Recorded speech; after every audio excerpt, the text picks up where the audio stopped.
Alright guys, what's going on? We are back out on the Minnesota 30 with another video. About a week and a half ago, we finished up the logging project. You can probably see some treetops back in the timber behind me here. I want to just talk about kind of what our main goal was with this project. And we didn't do anything with it last year really as far as habitat improvement. We kind of let it be. We wanted to hunt it and see kind of how the deer were using it last year and then kind of make a plan around that. It was pretty obvious when we had cover here with leaves and some things that were still green. We had some decent early season bow sits, but then once the leaves were gone, it really got sparse. A lot of the deer were bedding on the neighbors and they're coming over here at last light. So we just weren't getting a whole lot of that like early sit movement a lot of times. And so that's just a telltale sign. We need to get better bedding cover here to get the deer here. And this is their first spot going out to destination food and kind of reverse that role of how they're using it now. And so we just want to get more thermal cover here, more good bedding cover, and you got all the browse for kind of like that midday movement as well. That was kind of the goal. We didn't want to come in here and do any kind of intense like clear cuts or like come in here and take all of the big money trees. The main focus was to cut hard maple here. That's a big canopy tree that really drowns out sunlight coming down to the forest floor. And we want to open up that canopy as much as we can while still leaving some of these oaks that are dropping acorns and have good future timber value and really good habitat value as well with the food and still having some cover there. So the main focus was cut the hard maple best we could.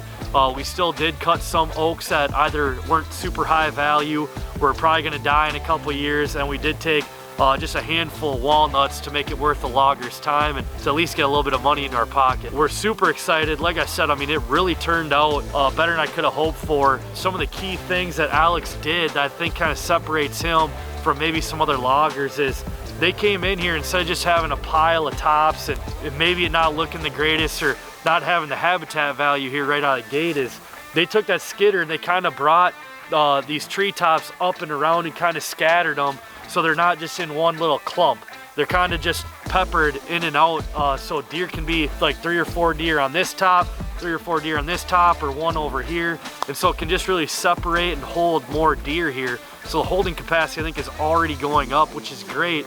And as we get green up spring, summer, all this sunlight coming down in these pockets that we opened up of these giant canopies, it's just gonna be awesome regen growth coming in here. And can't thank Alex and his crew enough. They're in here and out really quick. They didn't really disturb it a whole lot. They're here for maybe 4 or 5 days and got this project done, which was super nice. They weren't in here crazy intrusive for a long period of time, and I think that helps with our #1 deer already back in here using it in daylight. So that's awesome. It's great to see some of these other oaks that are now released from that big canopy and they're really gonna be able to shoot up. We got some young black walnuts in here too, that same thing. They'll be able to grow a lot quicker and not compete with these giant maples and some of these other oaks as well. But we'll go kind of do a walkthrough and show you some of the things that we really like about what they've been doing.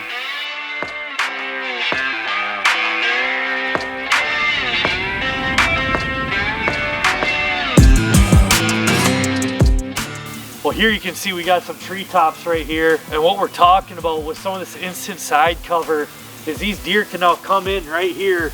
They have really good cover around them, so they can have that to their back with the wind blowing over these ridge tops, and they can see clearly all the way down here through this valley, and they think that they have the game won with that being like that.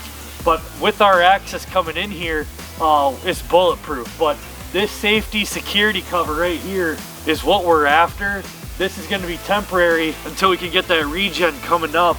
But there's so much more bedding cover here with all these tops down. These deer can just tuck right in into so many different little pockets and they can feel so much more safe. And that's just something that we're really looking for right off these food plots. And again, there's tops kind of scattered all around the main central food plot here on the 30. And so these deer are just right off food and can get right in there. And we're just hoping to get that daylight movement instead of the last 20-30 minutes of light into more of that like 3:30 on, and then let them work out to destination food. So this is just one key step to getting deer in here and making them more huntable throughout the fall.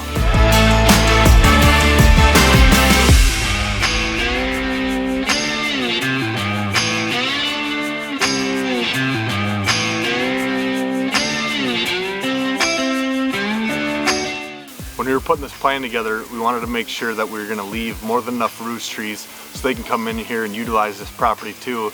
We really love taking our kids turkey hunting, and we can't wait to get out here this spring.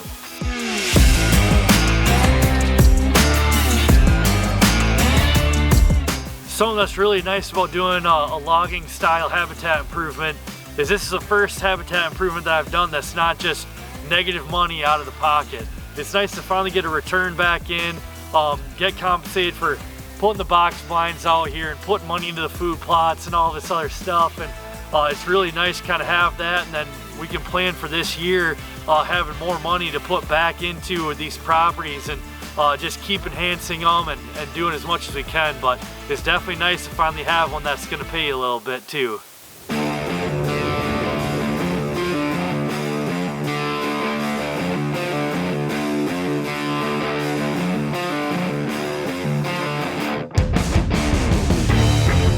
Now we're over here in what we would consider the primary bedding area on the property. We have a south-facing point coming here right off the food plot, and then this whole hillside here is all east-facing.